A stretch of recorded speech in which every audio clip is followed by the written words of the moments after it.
சந்திப்பு. வணக்கம் உறவுகளே, மீண்டும் ஒரு சந்திப்பு நிகழ்ச்சியோடு சந்தித்துக் கொள்கின்றோம்.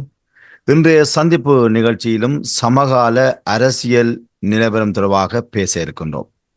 அந்த வேளை இன்றைய சந்திப்பு நிகழ்ச்சிக்காக சமகால அரசியல் நிலவரங்களை அறிந்து கொள்வதற்காக ஆய்வாளரும் ஊடகவியலாளருமாகிய எங்கள் அன்புக்குரிய கோபி அவர்களை இணைத்திருக்கின்றோம்.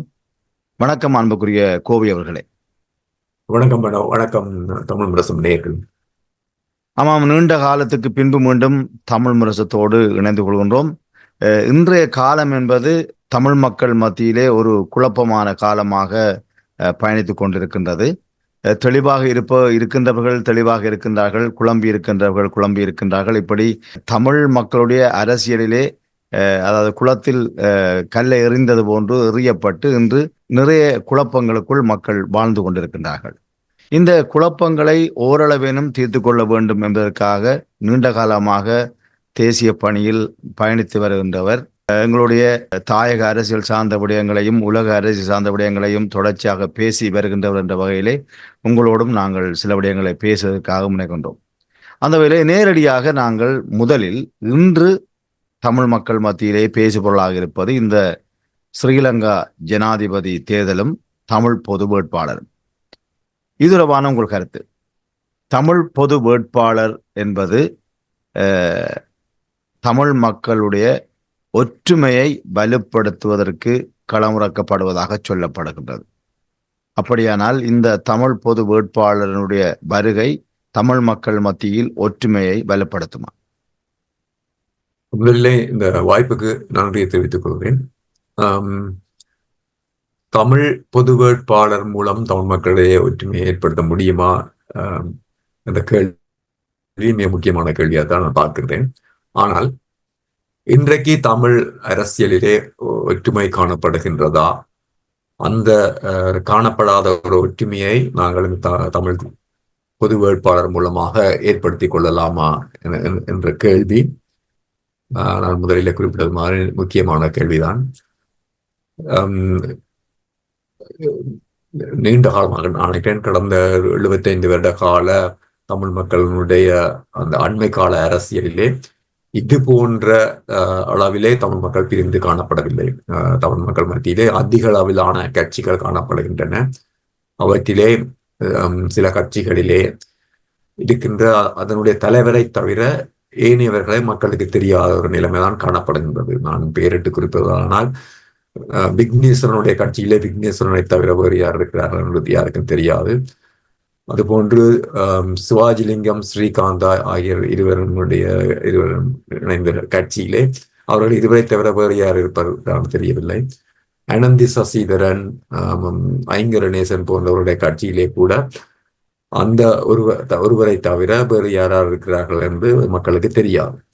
இந்த நிலையிலே ஒரு ஒற்றுமை ஏற்பட வேண்டும் என்று தமிழ் மக்கள் எதிர்பார்த்தால் அது கொள்கை அடிப்படையிலான ஒரு ஒற்றுமையாக காணப்பட வேண்டும்.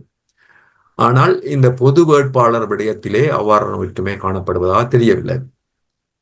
வெறுமனே ஒரு தேர்தல் கால கூட்டை நாங்கள் ஒற்றுமை என்று காட்ட முடியாது. நாங்கள் இந்தியாவிலே பார்த்தோமானால் பல்வேறு கட்சிகள், பல்வேறு நிலைப்பாட்டில் இருக்க கட்சிகள் ஒன்றிணைந்து போட்டியிடுவார்கள். அந்த வாக்குகளை பிரிக்காமல் தங்களுக்கு ஓரிரு இடங்களை பெற்றுக் கொள்வதற்காக இவ்வாறான கூட்டணிகளை ஏற்படுத்திக் கொள்வார்கள். அது போன்ற ஒரு ஏற்பாடுதான் இது என்று நான் நினைக்கின்றேன். ஆகவே இதன் மூலமாக ஒரு இணக்கப்பாடு ஏற்படுவதானால் தமிழ் மக்களுடைய அடிப்படை கொள்கைகளை முன்னிறுத்தியாவது இந்த பொது வேட்பாளர் நின்றிருக்க வேண்டும். இந்த பொது வேட்பாளர் நிற்கின்ற அரியநேந்திரன் தமிழரசு கட்சியினுடைய மத்திய குழுவிலே அங்கத்தவராக இருந்தவர். இந்த தேர்தல் வரைக்கும் அவர் சரத் பொன்சேகாவையும் மைத்ரிபால ஸ்ரீசேனவையும் இப்பொழுது வேட்பாளராக இருக்கின்ற சஜித் பிரேமதாசையும் ஆதரித்த ஒரு நபர். அப்போதெல்லாம் ஒரு பொது வேட்பாளர் என்று ஒருவர் நின்றார், அல்லது தமிழ் மக்களுடைய வேட்பாளர் என்று ஒருவர் நின்றிருக்கிறார். அவரை ஆதரிக்காமல் அல்லது தேர்தலை புறக்கணிப்பு செய்யாமல் இந்த சிங்கள வேட்பாளர்களை ஆதரித்த நபர்தான் இன்றைக்கு பொது வேட்பாளராக வலம் வந்து கொண்டிருக்கின்றார்.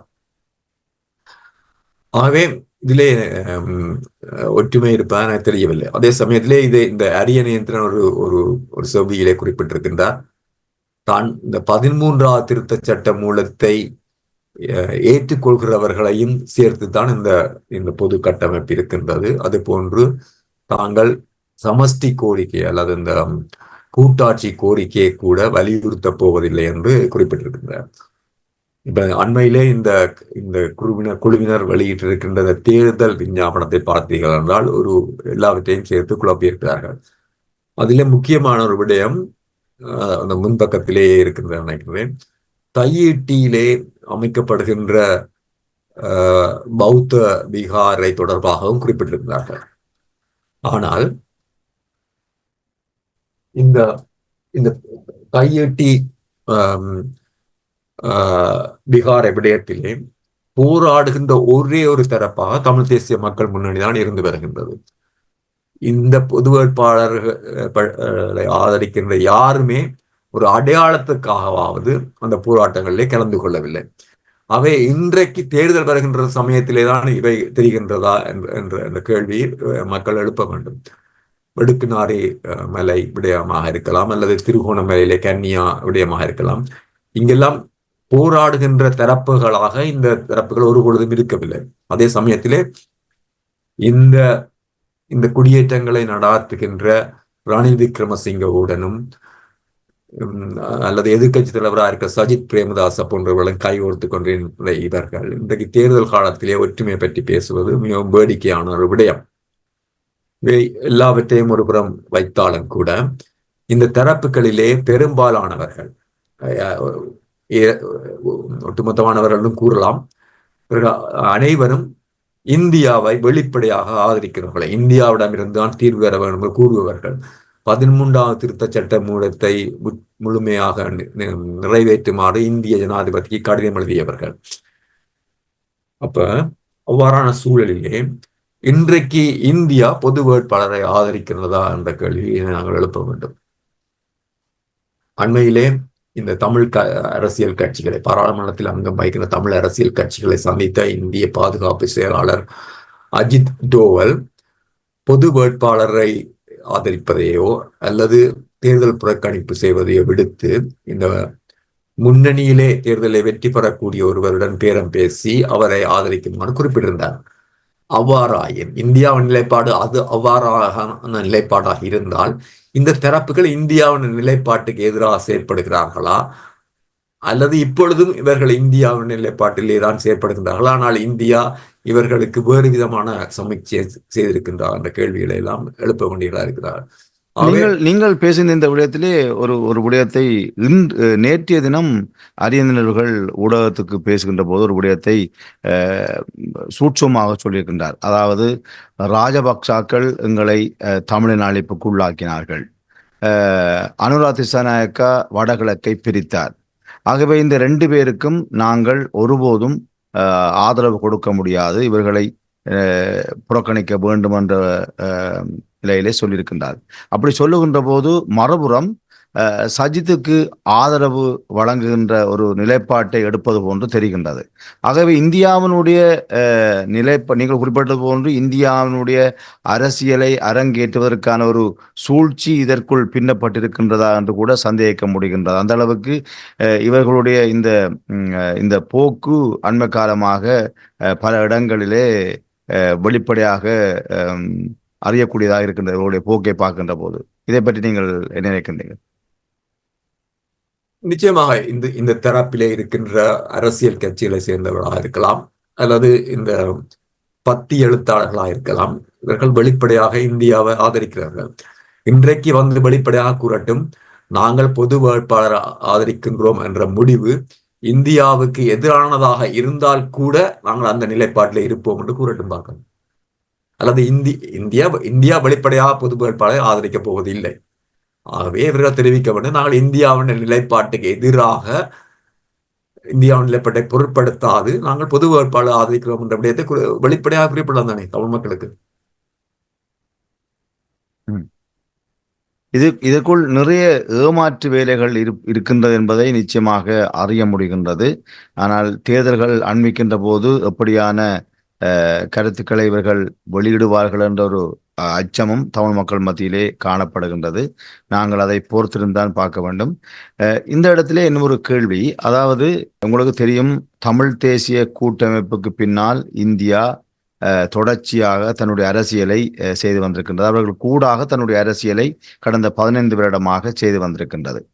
ஆனால் தமிழ் தேசிய கூட்டமைப்பினுடைய பொய்முகங்கள் தமிழ் மக்கள் மத்தியில் உடைந்து போனதற்கு பிற்பாடு இந்தியாவுக்கு தன்னுடைய அரசியலை அவர்களுக்கு கூடாக கொண்டு செல்வதிலே நிறைய முட்டுக்கட்டைகள் இருப்பதை உணர்ந்து இப்படியான ஒரு புதிய சின்னத்துக்கூடாக அல்லது இந்த சங்கு என்ற சின்னத்துக்கூடாக இவர்களை அறிமுகம் செய்து இனிவரும் காலங்களில் தேர்தலில் இந்த சங்கு கூடாக இந்த கூட்டணியை வைத்து போட்டிகள் இடுவதற்கான வாய்ப்புகள் இருக்கின்றன என்றும் பலர் ஆர்வம் கூறுகின்றார்கள். குறிப்பாக தமிழ் தேசிய மக்கள் முன்னணி தமிழ் தேசிய அரசியலிலே மிகவும் உறுதியாக நின்று இற்றவரை போராடி கொண்டிருக்கின்றார்கள். ஆகவே அவர்கள் பக்கம் இந்த மக்கள் சாய்ந்து விடுவார்களோ என்ற அச்சமும் அவர்களுக்கு இருக்கின்றது. அப்படி அவர்கள் முழுமையாக சாய்ந்து விட்டால் தமிழ் தேசிய மக்கள் முன்னணி ஜனநாயக ரீதியிலே விட்டுக் கொடுக்காத அரசியல் ஒன்றை செய்யும் என்ற உறுதிப்பாடும் அவர்களுக்கு நன்றாக தெரியும். அந்த வகையிலே இவற்றை எல்லாத்தையும் சிதைப்பதற்காக அல்ல தமிழ் தேசிய மக்கள் முன்னணியை நலிவடைய செய்வதோடு தங்களுடைய அரசியலையும் இதற்கூடாக நகர்த்துவதற்கு இப்படியான ஒரு கூட்டணியை இவர்கள் உருவாக்கி இருக்கின்றார்கள். புதிய கூட்டணியை உருவாக்கி இருக்கின்றார்கள். இதுதான் எதிர்காலத்திலே தமிழ் மக்களில் அரசியலில் பயணிக்கப் போகின்றது என்ற கருத்தும் இருக்கின்றது. இது பற்றி நீங்கள் எப்படி பார்க்கின்றீர்கள்? புதிய கூட்டுகளை உருவாக்கி இருக்கிறார்கள் என்ற தோற்றப்பாட்டை காட்டினாலும் கூட முடிந்த வரைக்கும் தமிழ் அரசியல் கட்சிகளை துண்டு துண்டாக உடைப்பதிலே இந்தியா வெற்றி கண்டிருக்கிறது நான் நினைக்கிறேன். இன்றைக்கு எனக்கு தமிழரசு கட்சி மீது பாரிய விமர்சனங்கள் இருந்தாலும் கூட அது கிட்டத்தட்ட 74 வருட கால, அதாவது 75 வருட கால அரசியல் பாரம்பரியம் கொண்ட கட்சி. இன்றைக்கு அந்த கட்சி எத்தனை துண்டாக இருக்கின்றது என்று யாருக்கும் தெரியாது. இன்றைக்கு ஒவ்வொரு அந்த கட்சியிலே முக்கிய பதவி வகிக்கின்ற அங்கம் அல்லது மத்திய குழுவில் அங்கம் வகிக்கின்ற ஒவ்வொருவருக்கும் பின்னாலே ஒரு குழு இருப்பதாகத்தான் கூறுகின்றார்கள். உண்மையிலே நான் ஊடகங்களை பார்த்தேன். சசிகலா அணியினர் என்று குறிப்பிடுகிறார்கள், சுமந்திரன் அணியினர் என்று குறிப்பிடுகின்றார்கள், ஸ்ரீதரன் அணியினர் என்று குறிப்பிடுகின்றார்கள், மாவை அணியினர் என்று குறிப்பிடுகின்றார்கள். அவை எத்தனை துண்டுகளாக அந்த கட்சி உடைந்திருக்கின்றது என்று யாருக்குமே தெரியாது. ஒரு தமிழ் தேசிய கட்சி தன்னுடைய கட்சியினுடைய தலைவராக யாரை நிறுத்துவது என்ற விடயமாக ஸ்ரீலங்காவினுடைய நீதிமன்றத்தினிடம் சென்று கிட்டத்தட்ட இன்றைக்கு 8 அல்லது 9 மாதங்களாக அந்த கட்சிக்கு ஒரு தலைவரும் கிடையாது. இன்னும் அதிக வருடம் நினைக்கிறேன், கிட்டத்தட்ட கடந்த பொது தேர்தலுக்கு பிற்பாடு அந்த கட்சிக்கு ஒரு நிரந்தரமான செயலாளர் கூட கிடையாது. அவ்வாறான ஒரு துர்ப்பாக்கியமான நிலையிலே தான் தமிழினம் இன்றைக்கு தள்ளப்பட்டிருக்கின்றது. ஆகவே முடிந்தவரை இந்த கட்சிகளை எல்லாம் உடைத்து பலகீனப்படுத்தி இவ்வாறான கூட்டை உருவாக்கினார். இவ்வாறான கூட்டை உருவாக்கிவிட்டு இந்த பொது கட்டமைப்பினுடைய தேர்தல் விஞ்ஞாபனம் என்பது தமிழ் தேசிய மக்கள் முன்னணியின் தேர்தல் விஞ்ஞாபனத்தை ஒத்தது. தமிழ் தேசிய மக்கள் முன்னணி கூறுகின்ற விடயமும் இந்த பொது கட்டமைப்பு கூறுகின்ற விடயமும் ஒன்றுதான் என்று நிறுவுவதற்கும் சிலர் முயற்சி செய்கின்றார்கள். உண்மையிலேயே இந்த இரண்டும் வேறு வேறான விடயங்கள். ஆனால் தமிழ் தேசிய மக்கள் முன்னணியை பொறுத்தவரையே அது ஒவ்வொரு தேர்தலிலேயும் தன்னுடைய நிலைப்பாட்டை மிகவும் தெளிவாக முன்வைத்திருக்கின்றது. அந்த கட்சி 2010ஆம் ஆண்டு ஆரம்பிக்கப்பட்டதிலிருந்து இன்று வரைக்கும் அந்த கட்சியினுடைய நிலைப்பாட்டிலே எந்த மாற்றமும் ஏற்பட்டதாக இல்லை. அவர்கள் அதே நிலைப்பாட்டிலே தான் இருக்கின்றார்கள். அவருடைய முடிவுகளிலேயும் ஒரே முடிவிலே அந்த முடிவுகளிலே அல்லது நிலைப்பாட்டிலே மற்றவர்களுக்கு விமர்சனங்கள் இருக்கலாம், அதில் ஏற்றுக்கொள்ளாமல் இருக்கலாம். ஆனால் அவர்கள் உறுதியாக அந்த நிலைப்பாட்டில் இருக்கலாம். ஆனால் இந்த கூட்டில் இருக்கின்ற எந்த ஒரு கட்சியும் ஒரு உறுதியான நிலைப்பாட்டிலே இருப்பதாக தெரியவில்லை. அவர் ஊடகங்களுக்கு தெரிவிக்கிற கருத்துக்களாக இருக்கலாம் அல்லது மக்கள் மத்தியிலே தெரிவிக்கிற கருத்துக்களாக இருக்கலாம், ஒன்றுக்கொன்று முரண்பட்ட கருத்துக்களாகத்தான் இருக்கின்றன. ஆகவே இன்றைக்கு ஒற்றுமை என்ற பேரிலே என்ன நடைபெறுகின்றது என்றால், தமிழ் மக்களுடைய அரசியல் மேலும் மேலும் பலவீனப்படுத்தப்பட்டு வருகின்றது. அவை இந்த பொது வேட்பாளரை ஆதரிக்கின்றோம், தமிழ் மக்களை ஒற்றுமையை நிலைநாட்ட முற்படுகின்றோம் என்று இந்த போலி கோஷங்களை நம்பி பின்னாலே செல்பவர்கள் இது பற்றி சிந்திக்க வேண்டும். அதாவது இந்த தமிழ் தேசிய மக்கள் முன்னணியை பொறுத்த மட்டிலே இந்த ஸ்ரீலங்கா ஜனாதிபதி தேர்தலை முற்றாக புறக்கணிக்கின்றார்கள். இந்த கூட்டணி பொது வேட்பாளரை நிறுத்துகின்றது. இரண்டும் ஒரு வகையில் புறக்கணிப்பாக இருந்தாலும் கூட இரண்டுக்கும் நிறைய வேறுபாடு இருக்கின்றது. இந்த வேறுபாடுகளை நீங்கள் எவ்வாறு பார்க்கின்றீர்கள்? நான் முன்னர் குறிப்பிட்டது மாதிரி தமிழ் தேசிய மக்கள் முன்னணியின் நிலைப்பாடும் இந்த தமிழ் இந்த பொது வேட்பாளரை நிறுத்துபவர்கள் அந்த கூட்டமைப்பினுடைய நிலைப்பாடும் ஒன்றுதான் என்று காட்டுவதற்கு பல்வேறு சக்திகள் பல்வேறு விதமாக முனைந்து வருகின்றார்கள். ஒரு தேர்தலை புறக்கணிப்பது என்பதும் அந்த தேர்தலில் ஒரு வேட்பாளரை நிறுத்துவது என்பதும் வேறு வேறான விடயங்கள்.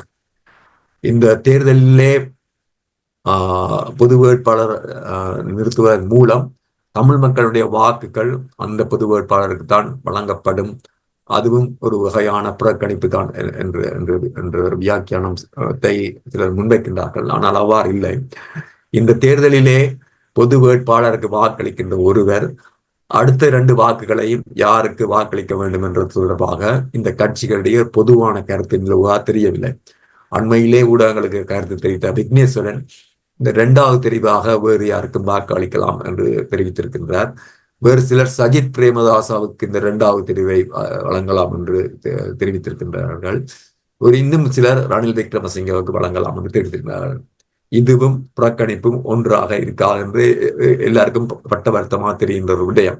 புறக்கணிப்பு என்பது எங்களால் இந்த தேர்தலிலே எந்த விதமான ஒரு தெரிவையும் செய்ய முடியாது என்ற ஒரு நிலைப்பாடு இந்தியாவிலே இருக்கிற நோட்டான்னு சொல்லி, அதாவது யாருக்கும் வாக்களிக்காம அவ்வாறான ஒரு தெரிவு இலங்கையில் இல்லாத இடத்திலே நாங்கள் தேர்தலை புறக்கணிக்கின்றோம் என்பது வேறு, இந்த பொது வேட்பாளர் என்பது வேறு. இரண்டையும் ஒன்றாக காட்ட முனைவது என்பது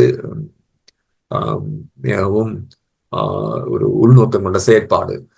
சிங்கள வேட்பாளரை நிராகரிக்க வேண்டும் என்பதற்காக தமிழ் வேட்பாளரை நிராகரிக்கின்றோம் என்று இந்த பொது வேட்பாளர்களை நிறுத்துவர கூறினால், இன்றைக்கு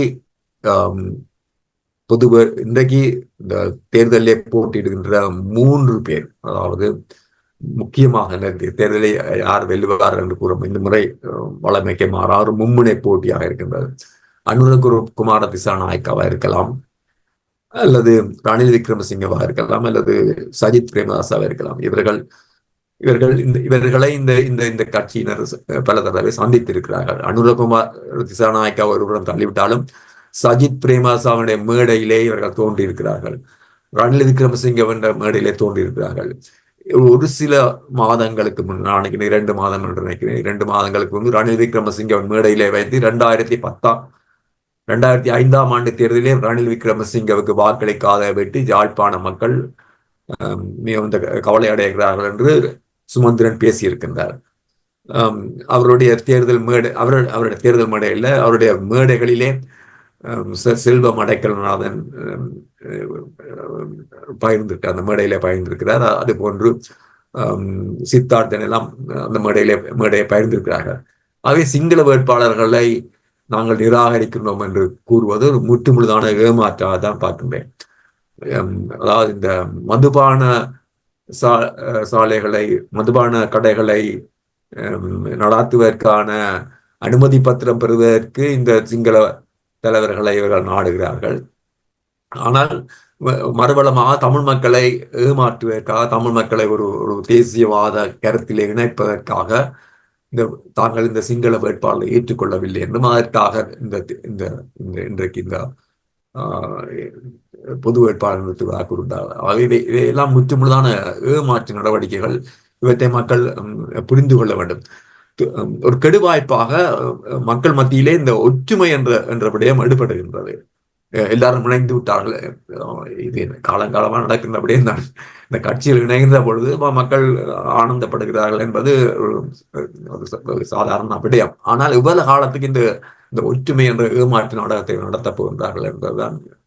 இந்த 21ஆம் தேதி தேர்தல் நடந்தால் 23ஆம் தேதியை இவர்கள் பிரிந்து விடுவார்கள், ம். அல்லது அடுத்த பொது தேர்தலில் இவர்கள் ஒற்றுமையை தமிழ் மக்கள் பார்த்து மகிழலாம். ஆகவே இன்றைக்கு ஏதோ சங்கு முழங்கப் போகின்றது என்று என்று பேசுகின்றவர்கள் அடிப்படை அரசியல் அறிவு அற்றவர்கள் தான் நான் கூறுவேன். நான் இந்த கூறுவது சாதாரண பொதுமக்களை நோக்கியல்ல, சில ஏதோ அரசியல் தங்களுக்கு தெரியும் என்று சொல்லிக் கொண்டு திரிபவர்கள் அல்லது வழிநடத்த முற்படுகின்றவர்களை நோக்கி தான் சொல்கிறேன். இவர்கள் ஒன்றில் முற்றுமுழுதான ஏமாற்று பெறுவர்களாக இருப்பார்கள், அல்லது அடிப்படை அரசியல் அறிவு அற்றவர்களாக தான் இருப்பார்கள் நான் நினைக்கிறேன். அதாவது இதற்கு நாங்கள் விமர்சனங்கள் முன்வைத்தால் நாங்கள் துரோகிகள் என்று அவர்கள் பட்டம் சூட்டுகின்ற அளவுக்கு இன்று நிலைமை மாறி இருக்கின்றது. அதாவது துரோகிகள் சொல்ல வேண்டும். அதாவது கூட்டணி அரசியலை, அதாவது இந்த பொது வேட்பாளரை எதிர்க்கின்றவர்கள் துரோகிகள் என்று சொல்கின்ற அளவுக்கு இன்று சமூக ஊடகங்களிலே நிரம்பி வழிகின்றது கருத்துக்கள். ஆனாலும் நாங்கள் இந்த பொது வேட்பாளருக்கு வாக்களிக்காதவர்கள் தமிழர்கள் அல்ல. தமிழர்களாக இருந்தால் பொது வேட்பாளருக்கு தான் வாக்களிக்கிறது. கடந்த 9 தடவைகள் நடந்த ஜனாதிபதி தேர்தலிலே இதே கருத்தை யாரும் தெரிவிக்கவில்லை. கடந்த தேர்தலில் சஜித் பிரேமதாசாவுக்கு பெருமளவிலே தமிழ் மக்களை வாக்களிக்க சொன்ன பொழுது தமிழ் மக்களாக தெரிந்தார்கள். இன்றைக்கு மாத்திரம் இந்த தமிழ் பொது வேட்பாளருக்கு வாக்களிக்காதவர்கள் எல்லாம் தமிழர்களாக தெரியவில்லை என்றால் இந்த ஏமாற்று நடவடிக்கையை முன்னின்று செயற்படுத்துகின்ற சில அரசியல் ஆய்வாளர்கள், பத்தியெழுத்தாளர் நோக்கி தான் நான் குறிப்பிடுகிறேன். இன்றைக்கு உங்களுக்கு ஒரு தைரியம் இருந்தால் நீங்கள் வெளிப்படையாவது சொல்லுங்கள், இந்தியா என்ன, மேற்குலகம் என்ன, யார் எதிர்த்தாலும் நாங்கள் பொது வேட்பாளரை தான் ஆதரிக்கிறோம் தெரிவிக்கட்டும், பார்க்கலாம். வளமையாக இவர் தமிழ் தேசிய மக்கள் முன்னணியை நோக்கி முன்வைக்கிற கருத்து இந்தியாவை அது எதிர்க்கின்றது, இந்தியாவுக்கு எதிராக செயல்படுகின்றது என்றெல்லாம் குறிப்பிடுகின்றார்கள். இன்றைக்கு இவர்கள் பொது வேட்பாளர்களை இந்தியாவின் நிலைப்பாட்டுக்கு எதிராக நிறுத்தி இருக்கிறார்களா அல்லது இந்தியாவின் நிலைப்பாட்டுக்கு ஏற்ப நிறுத்தி இருக்கிறார்களா என்பதை தமிழ் மக்களுக்கு இவர்கள் விளங்கப்படுத்த வேண்டும். நீங்கள் சொல்லும் மிக முக்கியமான விடயம், அதாவது இதுவரை 3 ஸ்ரீலங்கா ஜனாதிபதி தேர்தல்கள் நடைபெற்றிருக்கின்றது.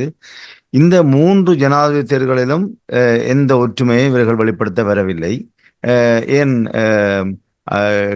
கடைசியாக நடைபெற்ற ஜனாதிபதி தேர்தலிலே உணர்வாளர் சிவாஜிலிங்கம் அவர்கள் கூட பொது வேட்பாளரை நிறுத்தி கொண்டார். அவருக்கும் யாரும் ஆதரவு வழங்கவில்லை.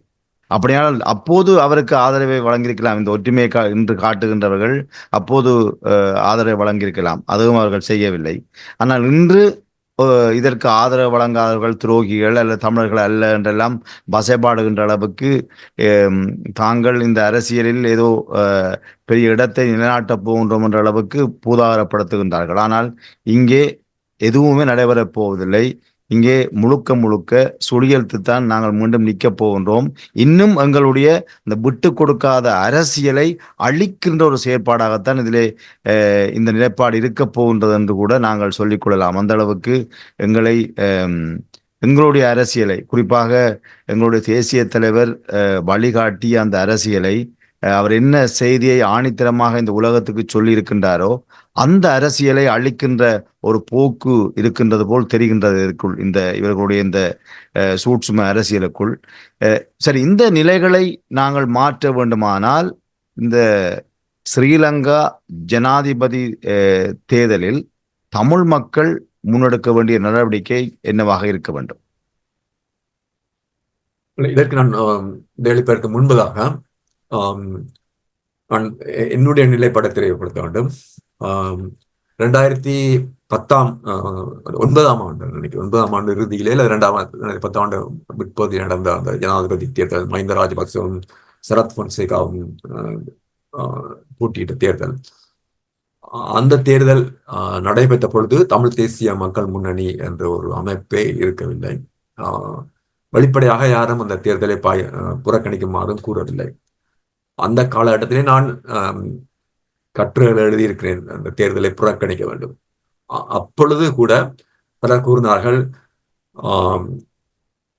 தேர்தலை புறக்கணிக்க சொல்லுவது என்பது ரணில் மன்னிக்கவும் மஹிந்த ராஜபக்சவை வெற்றி பெற செய்வதற்கான முயற்சி, இது ஒரு துரோகத்தனம் என்று. இந்த துரோகத்தனம் என்று சொல்லிக்கொண்டே இருக்கிறார்கள். பிற்பாடு மைத்ரிபால சிறிசேனாவுக்கு ஆதரவளித்த பொழுது அவர்கள் மைத்ரிபால சிறிசேனாவின் மூலமாக பாரிய தீர்வினை பெற்றுக்கொள்ளப் போகின்றோம், அதனை குழப்புகிற துரோகிகள் என்று சொன்னார்கள். பிற்பாடு சஜித் பிரேமதாச போட்டியிட்ட பொழுது அவரை வாக்களிக்க வேண்டாம், தேர்தலை புறக்கணிங்கள் சொன்னவர்களுக்கு சொன்னார்கள் கோத்தாபாய ராஜபக்சவினுடைய ஆதரவாளர்கள் என்று. இன்றைக்கு என்னத்தை சொல்லுகிறார் துரோகிகள் சொன்னால் அது சொல்லட்டும். ஆனால் நாங்கள் சரியான அரசியல் கருத்தை மக்களுக்கு சொல்ல வேண்டியவர்களாக இருக்கிறார். இப்ப இன்றைக்கு தமிழ் மக்கள் செய்ய வேண்டிய விடயம் என்பது இந்த தேர்தலை முற்றுமுழுதாக புறக்கணிக்க வேண்டிய ஒன்றுதான். இந்த தேர்தலிலே சிங்கள மக்கள் நினைத்தால் கூட அவர்கள் விரும்பிய ஒருவரை ஜனாதிபதியாக தெரிவு செய்ய முடியாத ஒரு சூழலிலே தான் அந்த நாடு இருக்கின்றது. அதாவது மேற்குலகமும் இந்தியாவும் விரும்பாத ஒருவரை சிங்கள மக்களால் தெரிவு செய்ய முடியாது. அவர்கள் ஒருவேளை வாக்களித்து தெரிவு செய்தால் கூட அவரால் ஓரிரு வருடங்களுக்கு நிற்க முடியாத சூழலிலே தான் அவ்வாறான நெருக்குவாரங்களிலே இந்த வெளிநாட்டு சக்திகளின் பிடியிலே தான் உண்மையிலேயே இலங்கை தீவு சிக்கி இருக்கின்றது. அந்த யதார்த்தத்தை புரிந்து கொள்ளாதவர்கள் தான் ஏதோ இந்த தேர்தல் மூலம் சாதிக்கப் போவதாக கூறிக்கொண்டிருக்கின்றார்கள். சில சமயம் இந்த தேர்தலிலே அனுரகுமார திசாநாயக்க வெற்றி பெற்றால் அவரால் ஒரு சில வருடங்களுக்கு மேல் பதவியில் இருக்க முடியாத நிலைமைதான் ஏற்படும். இந்த ஏனைய இருவர்களே யார் வெற்றி பெற்றாலும் இந்த மேற்குலகத்தோடு அவர்கள் இணைந்து செயற்படுவார்களே, ஆனால் மேற்குலகத்தினுடன் இந்தியாவுடன் இணைந்து செயற்படுவார்களே அவர்களால் தாக்கு பிடிக்க முடியும். அவை இன்றைக்கு தங்களுக்குரிய தலைவரை தெரிவு செய்ய முடியாத நிலையே சிங்கள மக்களே இருக்கின்றார்கள். இந்த விடயங்களை அந்த தமிழ் மக்கள் புரிந்து கொள்ள வேண்டும். வெறுமனே இன உணர்வு எங்களுடைய மகன் ஒருவர் தேர்தலில் நிற்கிறார் என்பதற்காக வாக்களிப்பதில் எந்த பயனும் இல்லை. இந்த தேர்தலிலே ஒருவேளை மிக குறைவானவர்களால் வாக்களிப்பார்களானால் அது ஒரு செய்தியை சொல்லும். அதாவது வடக்கு கிழக்கிலே வாழ்கின்ற தமிழ் மக்களுக்கு இந்த பொறிமுறையிலேயே நம்பிக்கை இல்லாமல் போய்விட்டது என்று. இங்க மேற்குலகத்திலே நீங்க பார்த்தீங்கன்னா இந்த உள்ளூராட்சி சபை தேர்தல் நடைபெறுகிற பொழுது ஒரு 40% மேற்பட்டவர்கள் வாக்களிப்பதில்லை. ஏனென்றால் அவர்களுக்கு இந்த விடயங்களிலே அக்கறை இல்லை. இது வெளிப்படையாக தெரியும். லண்டன் மேயர் தேர்தல் நடத்த கொடுத்து 45% தான் வாக்களித்தார்கள். 55% அக்கறையே இல்லை. இவையெல்லாம் செய்தியை சொல்லுகின்றன. அது போன்று தமிழ் மக்கள் பெருமளவிலே இந்த வாக்களிப்பில் கலந்து கொள்ளாமல் விட்டால் அது ஒரு செய்தியை சொல்லும். அதுதான் உண்மையை சர்வதேச செய்தியை சொல்லும். இந்த பொது வேட்பாளருக்கு வாக்களிப்பது மூலம் இந்த செய்தியை நீங்க சொல்ல முடியாது. இரண்டாவது, இந்த சர்வதேசத்துக்கு செய்தி சொல்வதற்காக நீங்கள் எவ்வளவு ஆழம் செய்தி சொல்ல போறீங்கன்னு எனக்கு தெரியாது. எப்ப எடுத்தாலும் நாங்கள் சர்வதேசத்துக்கு செய்தியை சொல்ல போறோம் என்று நான் கடந்த 15 வருஷமாக இதுதான் சொல்றேன். இதை என்ன செய்தியை செய்தாலும் நாங்கள் சர்வதேசத்துக்கு செய்தியை சொல்லுவோம். ஒன்றில் சர்வதேசத்துக்கு இந்த செய்தியும் விளங்காத ஒரு மாங்கா மடையர்கள்லாம் சர்வதேசத்தின் ராஜேந்திரிகளா இருக்கணும். இந்த இவர்கள் கஷ்டப்பட எவ்வளவு செய்தியை சொல்லிட்டார்கள் ஒன்றையும் விளங்காம இருப்பேன். இந்த சர்வதேசத்துக்கு செய்தியை சொல்றோம் என்று மக்களுக்கு மாட்டாதீர்கள். இந்த ஒற்றுமை என்று மாட்டாதீர்கள். நீங்க என்ன இந்த தேர்தல் நீங்க வெற்றி பெற போவதும் இல்லை. நீங்க வேண்டாம் குறித்துக் கொள்ளுங்கள். இந்த அரியநேந்திரன் அரசியலே 21ஆம் தேதியோட முடிந்தது. அவருக்கு தமிழரசு கட்சி அடுத்த தேர்தலில் இடம் கொடுக்கப்ப அவரும் கூறியிருக்கிறார் தான் தேர்தலில் நிற்க போவதில்லை என்று. இந்த அரசியல் கேலி கூத்துக்களை ஏதோ தமிழ் மக்கள் சரித்திரம் படைக்க போகிறார் என்று மாற்றார்கள் தான் நான் கேட்பேன். நீங்கள் குறிப்பிட்டது போன்று இந்த தேர்தலை தமிழ் மக்கள் புறக்கணிப்பார்களாக இருந்தால் நாங்கள் ஒரு செய்தியை சொல்கின்றோம். தமிழ் மக்களாக நாங்கள் ஒரு செய்தியை சொல்கின்றோம். நாங்கள் ஸ்ரீலங்காவினுடைய ஒற்றையாட்சி அரசை ஆதரிக்கவில்லை. எங்களை இன அழிப்பு செய்த அரசை ஆதரிக்கவில்லை. நாங்கள் எங்களுக்கான உரிமையை கேட்கிறோம், எங்களுக்கான சுயநிலை உரிமையை கேட்கிறோம் என்ற செய்தியை நிச்சயமாக நாங்கள் சொல்லலாம். அதுதான் ஒரு கனமான செய்தியாக இருக்கும். இந்த பொது வேட்பாளர் என்று சொல்லிக்கொண்டு நாங்கள் அவர்களுக்கு வாக்களிப்போமானால் அவர்கள் எங்களுக்கு எதிரான எங்களுடைய அரசியலை பலவீனப்படுத்துவதற்கான அரசியலை செய்வார்கள். எப்படி என்று சொன்னால், அதாவது இவர்கள் ஸ்ரீலங்காவினுடைய ஒற்றையாட்சியை ஏற்றுக்கொள்கின்றார்கள், இவர்கள் நல்லிணக்க அரசியலை ஏற்றுக்கொள்கின்றார்கள், இவர்கள் தீர்வை விரும்பவில்லை, இவர்கள் ஸ்ரீலங்கா அரசோடு இணைந்து செயற்படவே விரும்புகின்றார்கள் என்ற செய்தியை சொல்லி எங்களை மீண்டும் ஒரு அடிமை அரசியலுக்குள் வீழ்த்துவதற்கான ஒரு நிலைப்பாட்டை எடுப்பார்கள். நீண்ட காலமாக அப்படித்தான் அவர்கள் செய்து கொண்டு வருகின்றார்கள். இனியும் அப்படித்தான் அவர்கள் செய்வார்கள். ஆகவே ஊடகவியலாளர் கோபி அவர்கள் குறிப்பிட்டது போன்று தமிழ் மக்களாகிய நீங்கள் செய்ய வேண்டியது புறக்கணிப்பு. இதுதான் தற்போது இந்த அரசியலுக்கு நாங்கள் எடுக்க வேண்டிய ஒரே ஒரு ஆயுதம். இந்த ஆயுதத்தை தவிர வேறு எந்த ஆயுதமும் எமக்கான பலமான செய்தியை சொல்வதற்கு வாய்ப்பில்லை என்பதை தெரிவித்துக் கொண்டு, இதுவரையும் இணைந்து கொண்டு சமகால அரசியல் சார்ந்த விடயங்களை எம்மோடும் நேர்களோடும் பகிர்ந்து கொண்டமைக்கு மிக்க நன்றி அன்புக்குரிய கோபி அவர்களே. நன்றி மேடம். நன்றி நேர்கள். சந்தி